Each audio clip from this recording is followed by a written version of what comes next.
आज मैं भौम, जगत पिता महादेव का पुत्र, उनसे भेंट करके ही रहूंगा।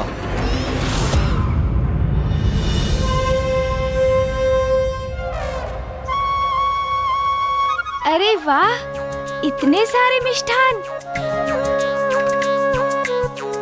पुत्र गणेश, संकोच मत करो।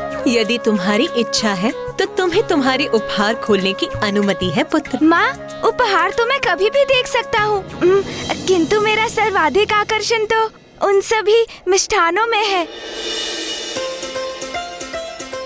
उन्हें ग्रहण कर सकता हूँ ना माँ? अवश्य पुत्र। अरे अरे देवी पार्वती, आप तो अपने पुत्र को मोदक खिला चुकी हैं। हाँ देवी पार्वती, अब हमें भी अवसर दीजिए। हम भी पुत्र गणेश को ये मिष्ठान खिलाना चाहते हैं जो हम उसके लिए अपने हाथों से बनाकर लेके आए हैं। अवश्य। देवी सरस्वती, सर्वप्रथम आप ही खिला दीजिए। नहीं देवी लक्ष्मी, सर्वप्रथम आप खिलाइए। नहीं नहीं देवी सरस्वती, पहले आप। नहीं देवी, आप खिलाइए। नहीं देवी सरस्वती, पहले आप। गणेश को अपने हाथों से मिष्ठान खिलाने का आनंद तो मैं भी प्राप्त करना चाहती हूँ। ओहो, बुआ जी और मामी जी तो एक दूसरे को ही आगे बढ़ने को कह रही है, किंतु दोनों में से ये कोई भी नहीं समझ पा रही है कि अब ये मिष्ठान मेरे मुख में प्रवेश करने में एक पल की भी प्रतीक्षा नहीं करना चाहते।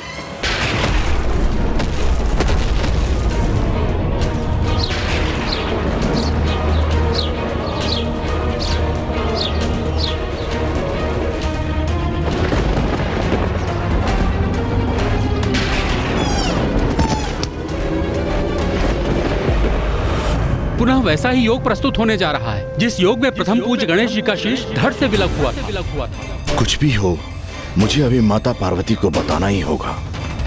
परिस्थिति विकट हो, उसके पूर्व ही संकट का निवारण उचित है। मैं धर्मराज हूँ, भय अथवा किसी अन्य भाव के कारण अपने दायित्व को निभाने से पीछे नहीं हट सकता मैं। इसीलिए मुझे जो ज्ञात है वो मुझे माता पार्वती को बता देना चाहिए। पहले आप खिलाइए। नहीं नहीं देवी सरस्वती, आप खिलाइए। पहले आप। माता, माता पार्वती,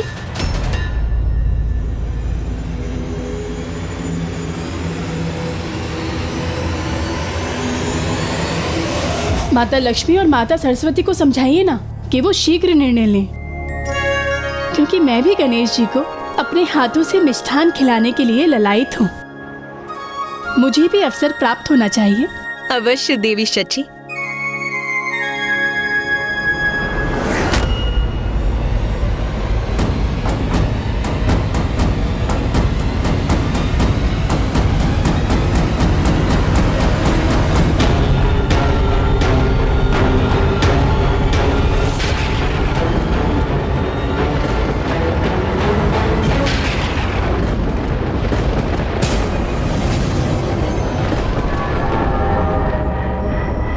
तो ये है मेरे पिता महादेव का निवास, कैलाश का प्रवेश द्वार।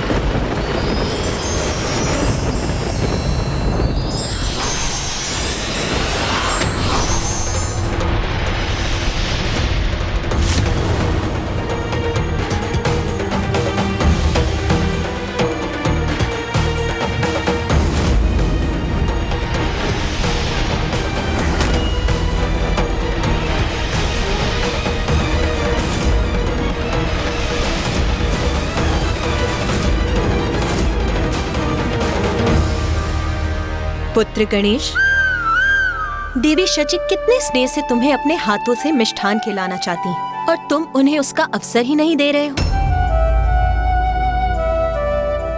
और तुमने देवी लक्ष्मी और देवी सरस्वती के थाल से भी मिष्ठान समाप्त कर दिए। मुझे क्षमा कीजिए, मैं स्वयं को रोक नहीं सका माता। अब मुझे अपने हाथों से मिष्ठान खिलाइए माता।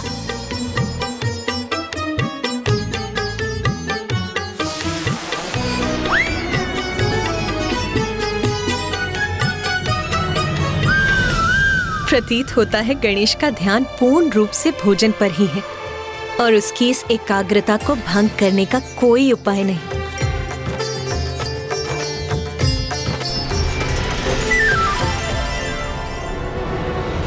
गणेश जी भोजन में व्यस्त है, यह अच्छा अवसर है। माता पार्वती को सावधान करने का उत्तम अवसर है ये।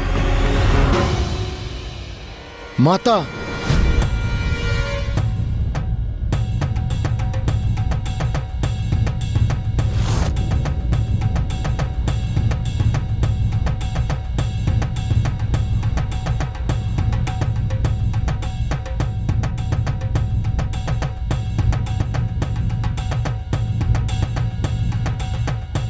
भैया तो ढोल का स्वर उत्पन्न कर रहे हैं। भैया आप ढोल बजाइए और मैं डमरू। हे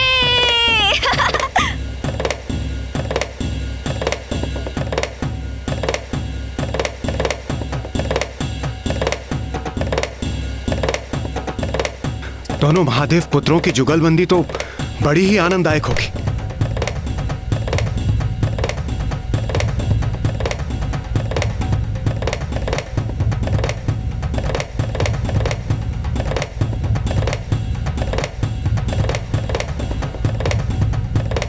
माता,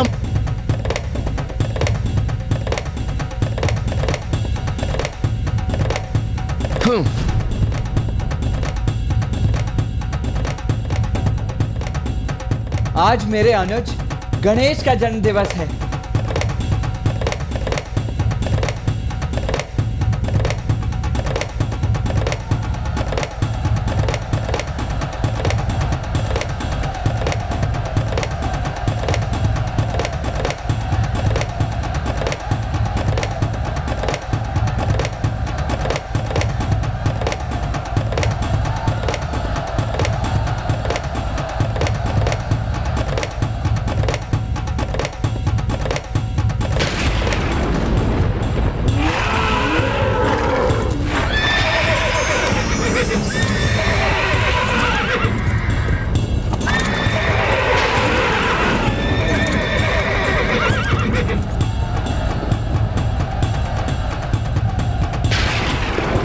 तोतला जी। हाँ दी। आपने कुछ सुना? नंदी जी, मैं तोतला अवत्य हूँ, लेकिन मेरी प्लवन तत्ती प्रभावित नहीं है। ढोल बजले तुम लाओ तब तुम ले। अरे ढोल बज रहे हैं तो मुझे भी सुनाई दे रहा है, किंतु बाहर से ये पशुओं की चित्कार। पशुओं की चित्कार? हाँ, क्या क्या वो सुनाई दे रही है आपको? हाँ नंदी जी, ध्वनिया तो मुझे भी आ रही है। बोलिए, ध्वनिया नहीं बाल आ रही है। तोतला जी, हमें बाहर जाकर देखना चाहिए कि देवताओं के वाहन इतने व्याकुल क्यों हो रहे हैं। आइए चलिए।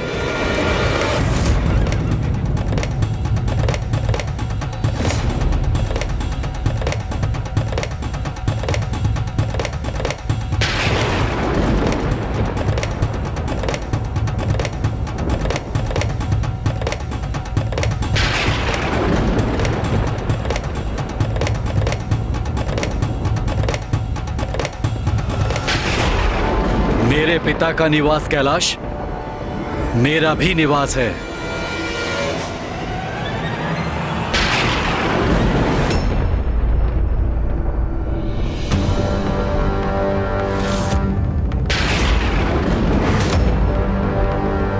तोतला जी, कौन है ये और ये यहाँ क्यों आया है? और इससे ये रक्तवर्णी वाष्प क्यों उत्पन्न हो रही है?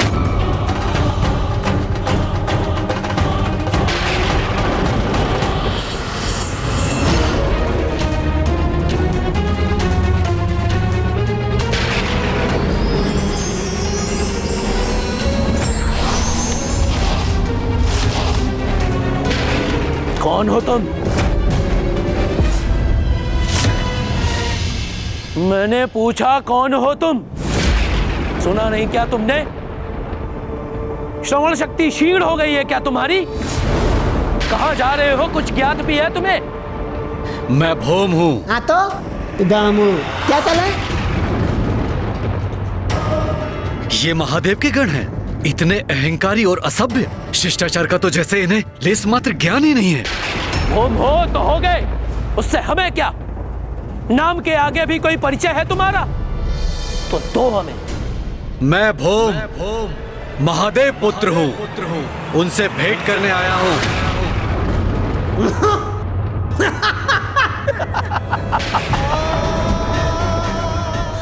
महादेव पुत्र है ये। महादेव पुत्र भूम। तोतला जी कहां से कैसे कैसे बड़े बड़े भ्रम पाल कर यहां पहुंच जाते हैं मूर्ख अज्ञानी, और कहते हैं महादेव पुत्र भूम है।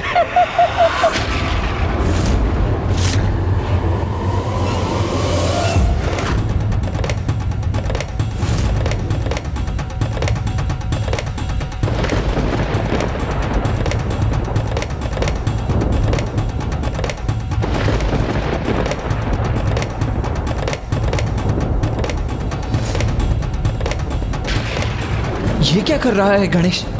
उसने अपने डमरू के नाद को इतना क्यों बढ़ा दिया? ना मैं मूर्ख हूँ ना अज्ञानी, और सत्य तो वही है जो माता ने मुझे बताया, किंतु ये गण धृष्ट और अशिष्ट अवश्य है। कभी दर्पण में मुख देखा है अपना? कहाँ मेरे प्रभु महादेव? उनके पुत्र देव सेनापति कुमार कार्तिकेय और प्रथम पूज्य गणेश जी, और कहाँ तुम?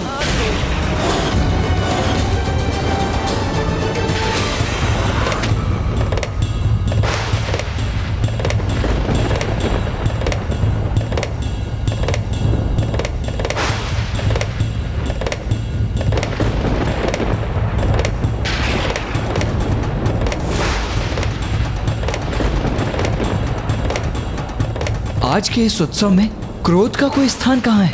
फिर गणेश अपने डमरू के नाद से क्रोध का प्रदर्शन क्यों कर रहा है?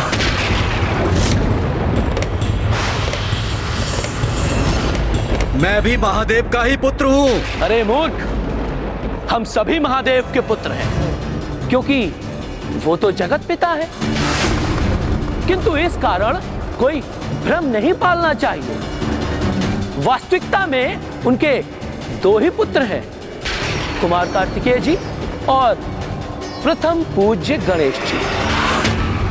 तुम्हारे पिता स्वयं जगत पिता महादेव हैं, जिनके जन्म दिवस का उत्सव यहाँ आज कैलाश में मनाया जा रहा है। उनके दो ही पुत्र हैं, कुमार कार्तिकेय जी और गणेश जी, जिनके जन्म दिवस का उत्सव यहाँ आज कैलाश में मनाया जा रहा है।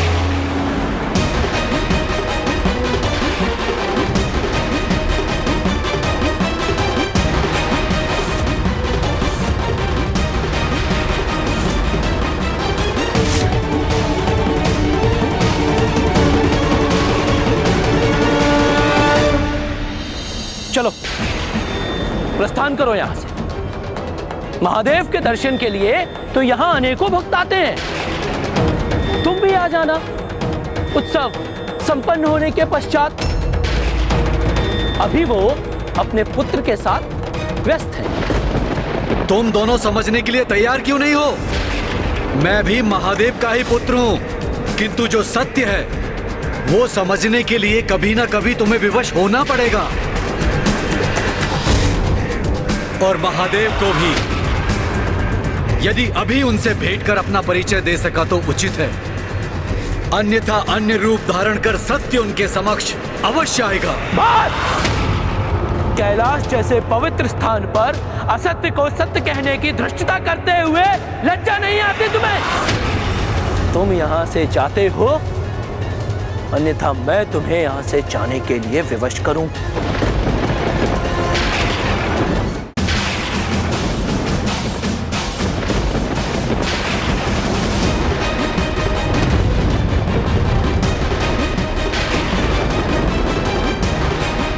पुत्र गणेश ऐसे रौद्र रूप में?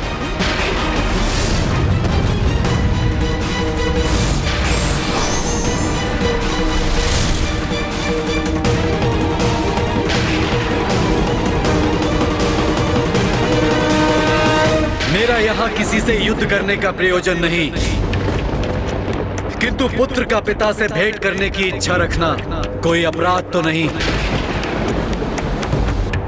अपितु पिता का पुत्र को अस्वीकार करना अवश्य अनुचित है। और अनुचित का परिणाम कभी उचित नहीं होता। जा रहा हूं मैं, किंतु पुनः आऊंगा। हाँ, जाओ जाओ। और हाँ, जब पुनः आओगे तो अपना महत्व बढ़ाने के लिए, सभी का ध्यान अपनी ओर आकृष्ट करने के लिए शिव पुत्र हूं ये मत कहना। ये देव पुत्र है।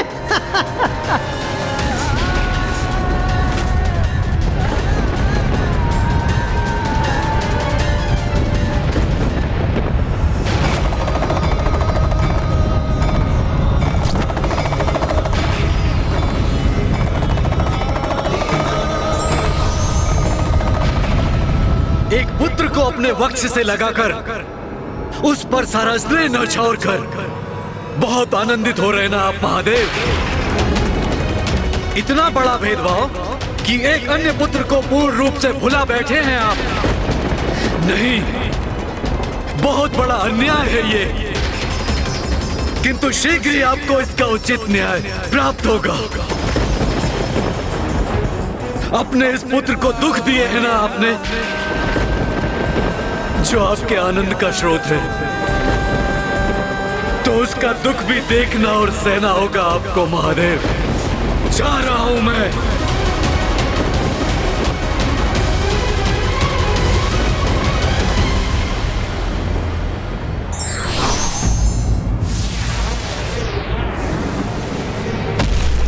पुत्र गणेश,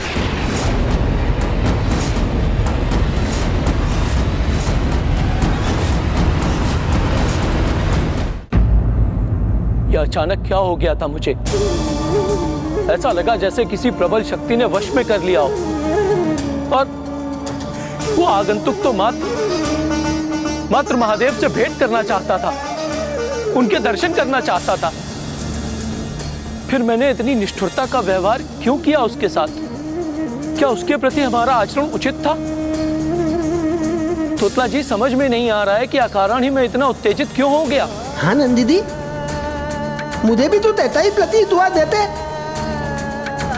तिथि ने मुझे अपने पद में तल लिया था, किंतु अब दो भी हुआ, हो दिया तो हो दिया। चलिए चलिए, अब बीतल तलिए।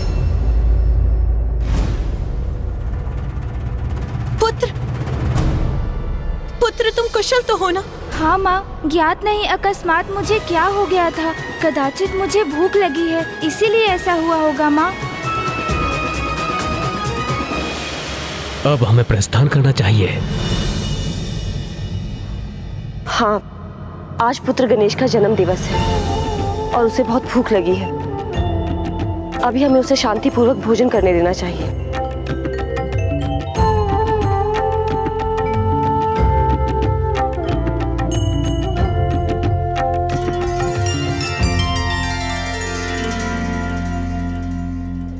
अब तो सभी देवी देवता प्रस्थान कर रहे हैं, यही उचित अवसर है। उनके प्रस्थान करने के पश्चात मैं माता पार्वती को अवश्य कह दूंगा। नाथ, आपने शांत रहकर माता पार्वती से कुछ ना कहकर उचित ही किया। देखिए ना, माता पार्वती महादेव कितने प्रसन्न हैं।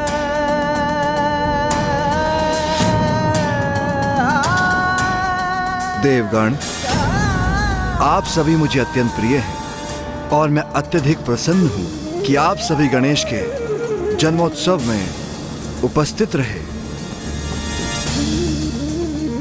इसलिए आप सभी को अनेकों धन्यवाद।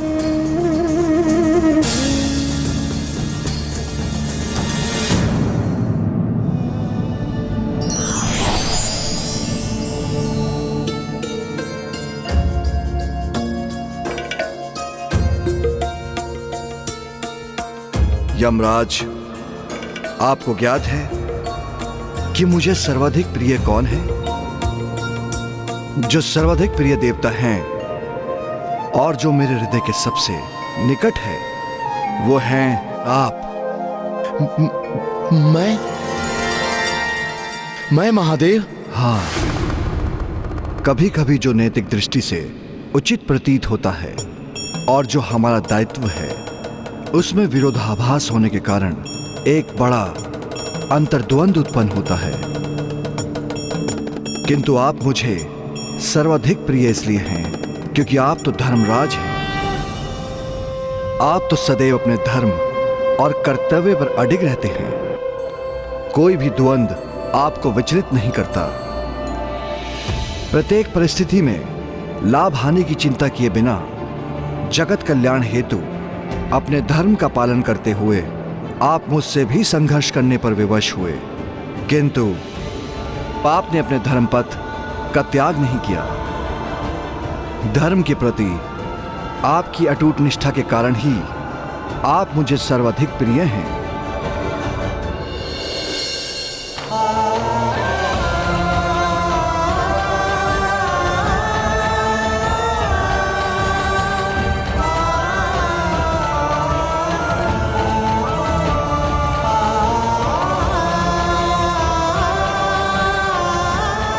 महादेव को मुझ पर इतना विश्वास है और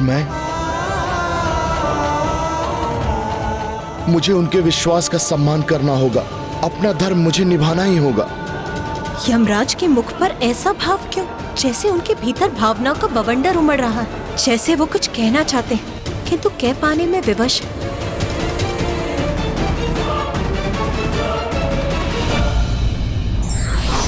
विशेष हो या साधारण, हमें अपने द्वार पर आए सभी आगंतुक का सम्मान कर उसके आगमन के उद्देश्य को भली भांति समझना चाहिए।